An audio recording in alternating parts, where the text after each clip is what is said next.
আসসালামু আলাইকুম সবাইকে। আমি ডিজিটাল উইটের পক্ষ থেকে জাহিদুর রহমান। আজকের ভিডিওতে সবাইকে স্বাগত জানাচ্ছি। আমরা গুগলের বিভিন্ন র্যাঙ্কিং ফ্যাক্টর নিয়ে আলোচনা করছিলাম। আমাদের আজকের প্রথম পয়েন্ট হচ্ছে dual timing. Google pays very close attention to dwell timing, how long people spend on your page when coming from a Google search. This is also sometimes referred to as long click versus short click. In short, Google measures how long Google searchers spend on your page. The longer time spent, the better. এখানে ডোয়েল time বলা হয়েছে এমন একটা সময় কতক্ষণ ধরে মানুষ আমার পেজে আসতেছে, গুগলের সার্চ থেকে আমার ওয়েবসাইটে আসতেছে, আমার পেজে থাকতেছে, এটা হচ্ছে dual time. This is also sometime refers as long click versus short click. অনেক সময় কম্প্যারিজনটা দেখা হয় যে লং ক্লিক আর শর্ট ক্লিক, মানে ক্লিক করে কত লম্বা সময় ধরে ওয়েবসাইটে থাকতেছে আর ক্লিক করে কত লম্বা সময়ে কত দ্রুত বের হয়ে আসতেছে।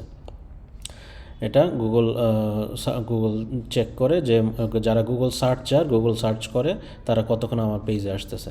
আর একটু ডিটেলসে যাই যে ডুয়েল টাইম জিনিসটা কি। Dual time is an amount of time that a Google searcher spends on a page from the search results before returning back to the search engine result page. Many SEO professionals consider dwell time an important Google ranking signal. এখানে আরও example দিয়ে বলা আছে যে for example এখানে কেউ যদি grain free cookies লিখে গুগলে সার্চ করে, এটা লিখে সার্চ করে প্রথম যে পেজটা পাইলো ওই পেজটা সে ঢুকে দেখলো যে খুব একটা পছন্দ হচ্ছে না, কমফোর্টেবল লাগতেছে না ওই ওয়েবসাইটে, আর্টিকেল পরে মজা পাচ্ছে না, তো খুব দ্রুত বের হয়ে আসলো। ফর এক্সাম্পল 5 সেকেন্ডের মধ্যে বের হয়ে আসলো ওই ওয়েবসাইট থেকে, রিটার্ন ব্যাক করে গুগলের যে মেইন সার্চ ইঞ্জিনের যে সার্চের যে পেজটা আছে ওইখানে ব্যাক করে চলে আসলো 5 সেকেন্ডে। তাহলে এই 5 সেকেন্ডটা হচ্ছে ওই ওয়েবসাইটের ডুয়েল টাইম। আর যদি ফর এক্সাম্পল ওই প্রথমটার থেকে পরে সেকেন্ড পেজে যায়, সেকেন্ড পেজের যেই রেজাল্টটা আছে যেই রেজাল্টটা আছে ওই রেজাল্টে ক্লিক করে সে সুন্দর মতো পড়তেছে, লম্বা সময় দিচ্ছে, 4 মিনিট 37 সেকেন্ড সে ওইখানে কাটাইলো, তাহলে তার এখানে ডুয়েল টাইম হবে 4 মিনিট 37 সেকেন্ড। সো 5 সেকেন্ডের চেয়ে 4 মিনিট 37 সেকেন্ড অবশ্যই অনেক বেশি। সো গুগল মনে করবে যে প্রথম যেই রেজাল্টটা আছে ও যদিও প্রথম রেজাল্টে আছে বাট 5 সেকেন্ডে বেশি কেউ ওইখানে অবস্থান করলো না ওই ওয়েবসাইটে, তার থেকে সেকেন্ড যে আছে যেই ওয়েবসাইটটা সেখানে 4 মিনিট 37 সেকেন্ড ওয়েট করলো। এতে গুগল মনে করতেছে যে সেকেন্ড যে রেজাল্টটা আছে ওইটার কোয়ালিটি ভালো। তখন হচ্ছে গুগল সেকেন্ডটাকে উপরের দিকে পুশ আপ করবে। সো এখানে আরেকটা বিষয় যে ডুয়েল টাইম আর বাউন্স রেট জিনিসটা কি সেম কিনা। হ্যাঁ, জিনিসটা প্রায় কাছাকাছি বাট এক্স্যাক্ট সেম না। বাউন্স রেট হচ্ছে কোনো একটা গুগল সে সার্চ রেজাল্ট থেকে একটা ওয়েবসাইটে ঢুকে জাস্ট দেখলো ওয়েবসাইটটা, কোথাও কোনো বাটনে ক্লিক করলো না, ক্লিক না করে ওইখান থেকে সে ব্যাক বাটনে ক্লিক করে আবার গুগলের মেইন পেজে চলে আসলো, এটা হচ্ছে বাউন্স রেট। আর ডুয়েল টাইম যেটা DWELL ডুয়েল টাইম যেটা সেটা হচ্ছে ওটাতে গেল বা ক্লিক করলো, দু একটা করে ভালো লাগতেছে না, বেড়ে চলে আসলো, এটা হচ্ছে ডুয়েল টাইম। সো এই দুটার মধ্যে প্রায় কাছাকাছি বাট এটার মধ্যে সামান্য কিছু পার্থক্য আছে।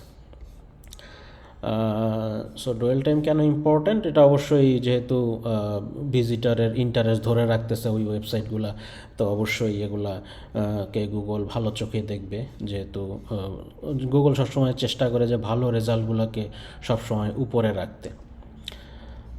এরপরে হচ্ছে আমরা স্পেশাল গুগল অ্যালগোরিদম রুলস নিয়ে আলোচনা করব। গুগলে কিছু স্পেশাল অ্যালগোরিদম রুলস নিয়ে আলোচনা করব। প্রথমটা হচ্ছে কোয়ারি ডাইভার্সেস ফ্রেশনেস। গুগল সবসময় ফ্রেশ জিনিস বা নতুন পেজগুলোকে পছন্দ করে। গুগল মনে করে যে ওইখানে নতুন ইনফরমেশন দেওয়া আছে, ফ্রেশ ইনফরমেশন দেওয়া আছে। সো অনেক সময় দেখা যায় যে নতুন যে ওয়েবসাইটগুলো ওগুলো অনেক সময় কোনো ক্ষেত্রে উপরে অবস্থান করে, যেহেতু ফ্রেশ আর্টিকেল দেওয়া হয়েছে, এখানে একদম নতুন দেওয়া হয়েছে, আর্টিকেলগুলো একদম ফ্রেশ দেওয়া হয়েছে। সো এই ফ্রেশনেসের কারণে অনেক সময় উপরে ওই নতুন ওয়েবসাইটগুলো আসে। এরপরে হচ্ছে কোয়ারি ডাইভার্সিটি। অনেক সময় যেই বড় বড় কিওয়ার্ডগুলো আছে, মানে নামি নামি কিওয়ার্ডগুলো আছে, ওগুলো অনেক সময় এক্সট্রা ফ্যাসিলিটি পায় গুগলে সার্চ ইঞ্জিন রেজাল্ট পেজে বুস্ট আপ পায়, যেমন টেড, তারপর WWF, তারপর রুবি, অ্যাপেল, এইসব যে কিওয়ার্ডগুলো আছে, এই কিওয়ার্ডগুলো যে লেখার মধ্যে থাকে ওগুলো অনেক সময় গুগল উপরের দিকে রাখার চেষ্টা করে, যেহেতু ওই কিওয়ার্ডগুলো অনেক মানে প্রতিষ্ঠিত। Use browser history. You probably noticed this yourself. Website that you use frequently get SERP boost.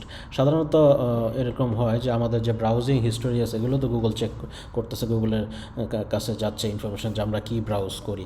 So সাধারণত অনেক সময় দেখা যায় যে আমরা যেই সব টপিকের জিনিসগুলো ব্রাউজ করতেছি সেই টপিকের জিনিসগুলো উপরের দিকে থাকতেছে। মানে আমি যদি ল্যাপটপ নিয়ে সার্চ করি, খোঁজাখুঁজি করি, সো অনেক সময় আমি দেখব যে অন্য আমার ফ্রেন্ডের ওয়েবসাইটে গিয়েও যদি আমি ল্যাপটপ লিখে সার্চ করি, ওইখানে যে রেজাল্টটা পাবে আমার ওয়েবসাইটে এসে ল্যাপটপ লিখে সার্চ করলে দেখা যাচ্ছে যে একটু ভিন্ন রেজাল্ট আসতে পারে গুগল সার্চে। একই বাংলাদেশ, হয়তো আমার পাশেই বসে আছে সে ল্যাপটপ নিয়ে, তারপরে দেখা যায় তার রেজাল্টে ভিন্নতা আছে, কারণ তার ব্রাউজিং হিস্টোরি আলাদা। সে আমার মতো হয়তো ল্যাপটপ নিয়ে ঘাটাঘাটি করে নাই, এই কারণে হয়তো তার ব্রাউজিং হিস্টোরি আলাদা।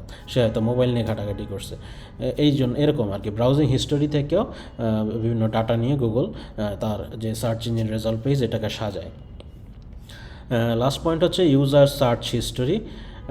ইউজারে আমি যেটা বললাম যে সার্চ হিস্টোরি, যেটা কী কী লিখে সার্চ করতেছে, কেউ যদি রিভিউস লিখে সার্চ করে, তারপর টোস্টার লিখে সার্চ করে, সো তখন দেখা যায় এই ধরনের সার্চ বিহেভিয়ারের উপর ভিত্তি করে গুগল ওই ল্যাপটপ থেকে বা ওই পিসি থেকে বা ওই ডিভাইস থেকে যখন কোনো কিছু লিখে সার্চ করা হয়, ওই সার্চিং হিস্টোরির উপর বেস করে গুগল তার যে র্যাঙ্কিংটা ওইটা সাজায় থাকে।